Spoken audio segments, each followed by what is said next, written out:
नमस्कार दोस्तों, क्राइम तक में आप सबका स्वागत है। मैं हूं सुप्रतिम बैनर्जी।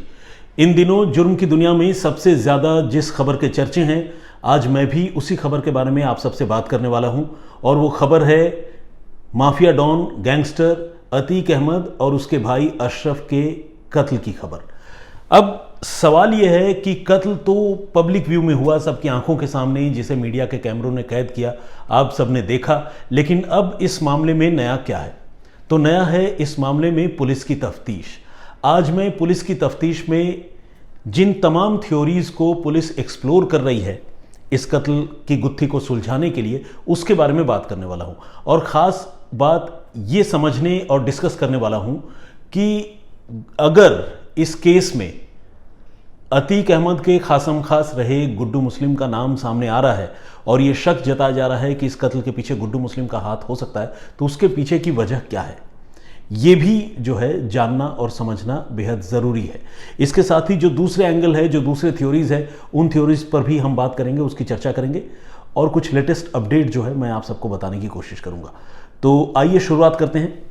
सबसे पहले मैं आपको बताऊं कि इस मामले में जो 3 आरोपी गिरफ्तार किए गए मौका वारदात से, बल्कि आरोपी कहना तो खैर चलिए कानून के हिसाब से एक परिपाटी है।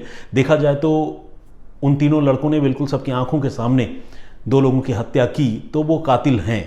अब अदालत से अभी उनका जुर्म साबित होना बाकी है और जब तक साबित नहीं होता तब तक उनको टेक्निकली अगर देखा जाए तो आरोपी ही कहना पड़ेगा। बहरहाल आप आरोपी कहें, कातिल कहें, जो भी कहें, उन तीनों को पुलिस ने गिरफ्तार तो कर लिया है और गिरफ्तार करने के बाद फिलहाल उनको प्रतापगढ़ के जेल में रखा गया है। प्रतापगढ़ की जेल में इसलिए रखा गया है क्योंकि इलाहाबाद के नैनी जेल में उनको रखे जाने से उनकी जान को खतरा है, ऐसी आशंका पुलिस को है।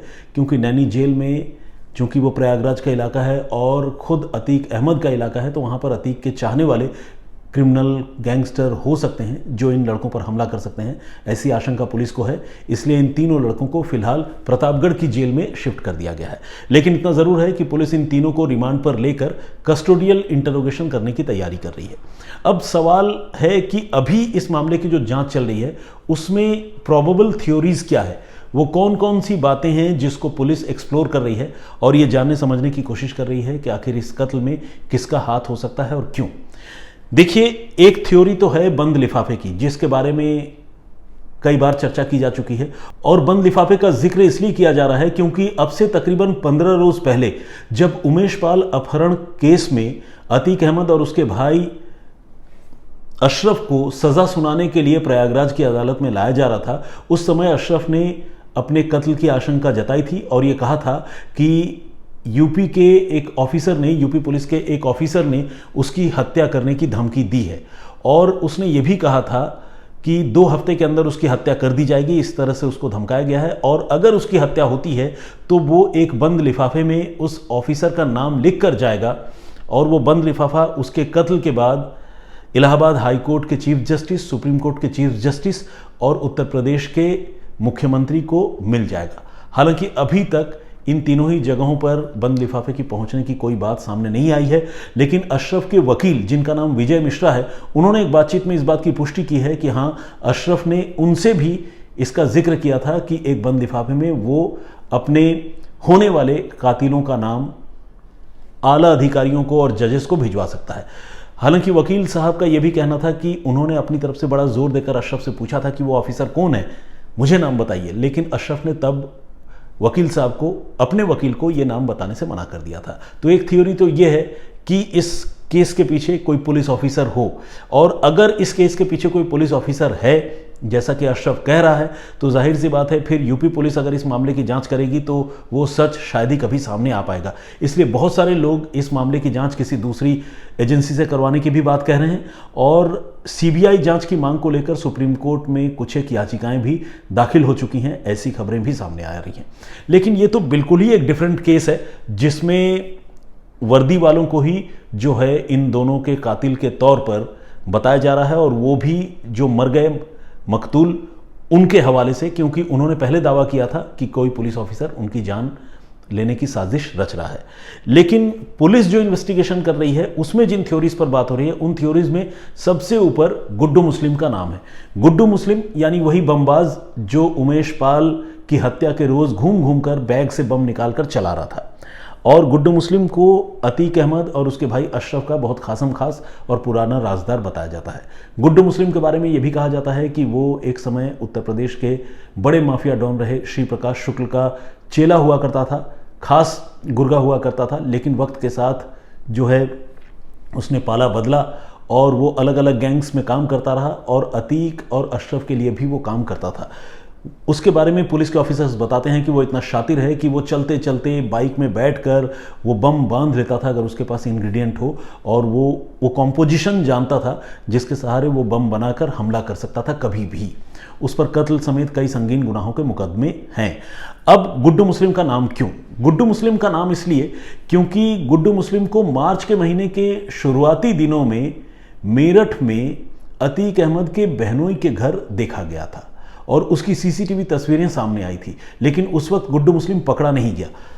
बाद में जब पुलिस को पता चला कि गुड्डू मुस्लिम मेरठ में अतीक के बहनोई के घर गया था तो पुलिस ने अतीक के बहनोई के घर में छापेमारी की और उसके बाद वहां से अतीक के बहनोई डॉक्टर अखलाक को पकड़ा गया, क्योंकि अखलाक पर अब ये इल्ज़ाम लगा कि उसने गुड्डू मुस्लिम को संरक्षण देने की कोशिश की, उसे रुपए पैसे लॉजिस्टिक्स जैसी चीज़ें मुहैया कराई। और साथ में जब छानबीन हुई तो ये भी पता चला कि डॉक्टर अखलाक कत्ल के फ़ौरन बाद अतीक के बेटे असद को मौका वारदात से पिक करके किसी सुरक्षित जगह पर पहुंचाने के लिए प्रयागराज भी आया था, लेकिन बीच रास्ते में ही वो अपनी गाड़ी छोड़कर पुलिस के इंतज़ाम और पुलिस की चौकसी देखकर वो भाग गया। बाद में वो गाड़ी भी पुलिस ने बरामद की। तो इसलिए अखलाक जो है अतीक का बहनोई, वो पुलिस के रडार में आ गया और पुलिस ने उसे गिरफ्तार कर लिया। लेकिन जब अखलाक गिरफ्तार हुआ तो जाहिर है फिर गुड्डू मुस्लिम के बारे में भी पुलिस को जानकारी मिली होगी।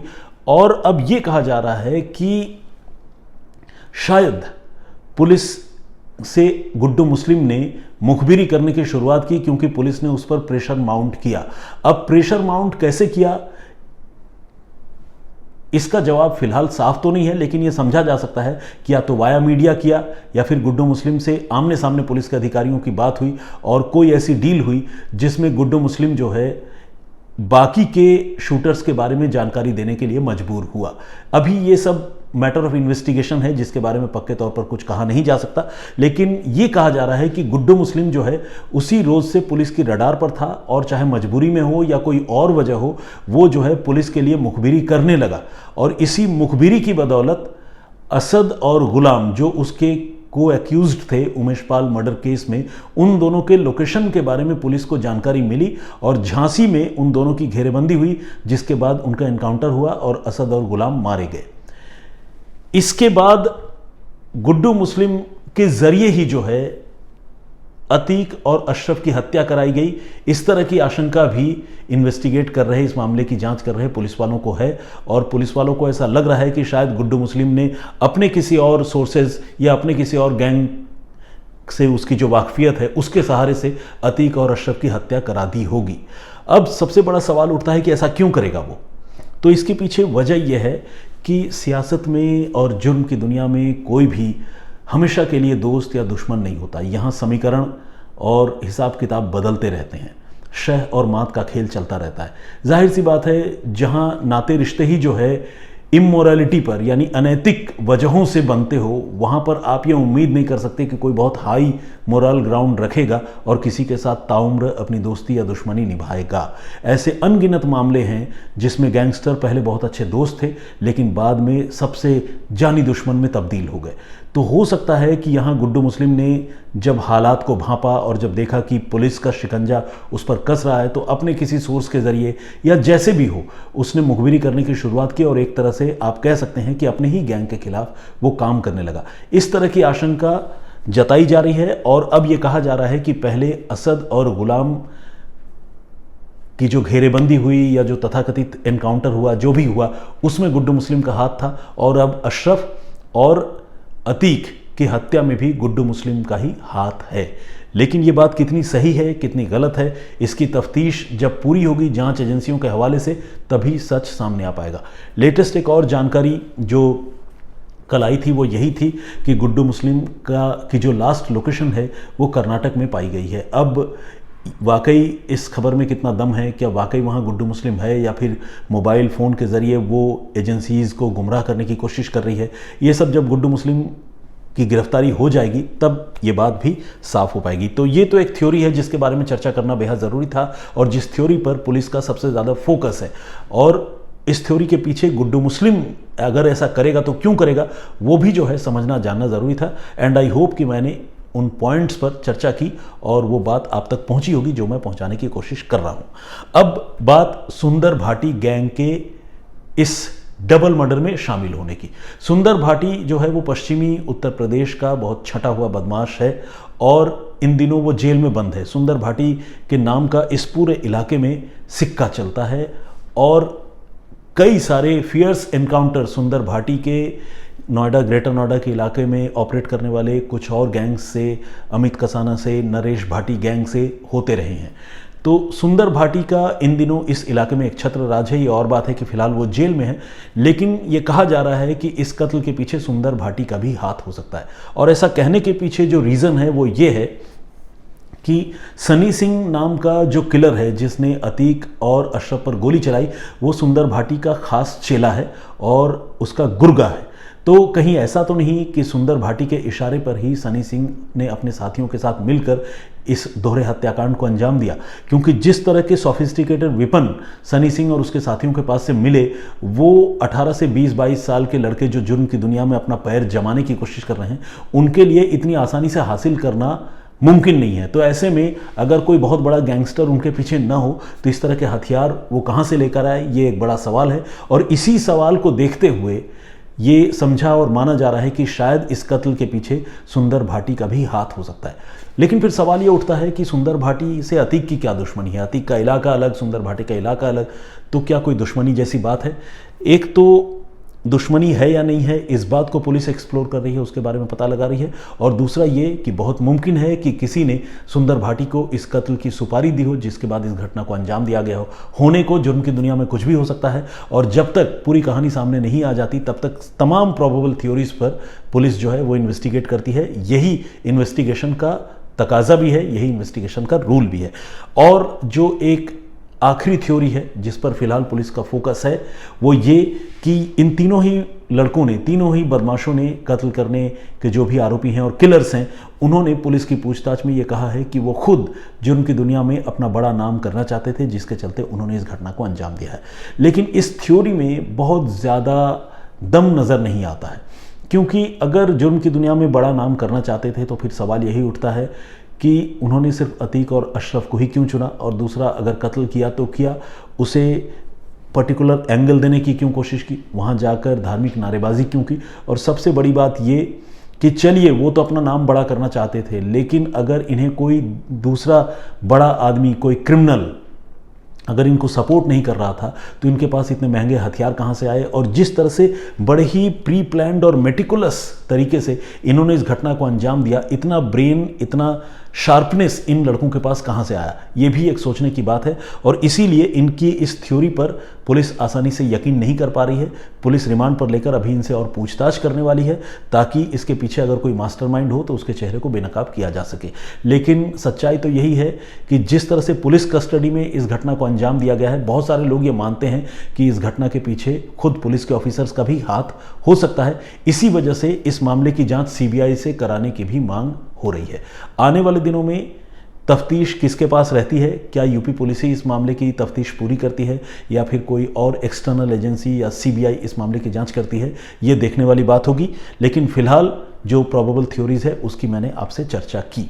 चलिए इस वीडियो को और लंबा न करते हुए फिलहाल मैं अपनी वाणी को विराम देना चाहूँगा। लेकिन उससे पहले जो कल मैंने आप लोगों को इसी केस से जुड़े कुछ बातें बताई थी, उन पर जो कमेंट्स लोगों ने किया है, कुछ कमेंट्स और कुछ लोगों के नाम मैं हमेशा की तरह आज के इस एपिसोड में पढ़ना चाहता हूं। प्रदीप चट्टोराय ने कमेंट किया है और उन्होंने ये कहा है कि अगर हमारा जुडिशियल सिस्टम जो है वो प्रॉपर तरीके से काम करता और जो भी गुनहगार हैं उन्हें वक्त पर सज़ा होती, बेगुनाहों को फ़ौरन जेल से आज़ादी मिलती, तो शायद इस तरह की जो पब्लिक व्यू में जो किलिंग हो रही है या जो फेक एनकाउंटर्स होते हैं, जो डाउटफुल एनकाउंटर होते हैं, उन चीज़ों पर लोग आज जश्न नहीं मना रहे होते और खुश नहीं हो रहे होते।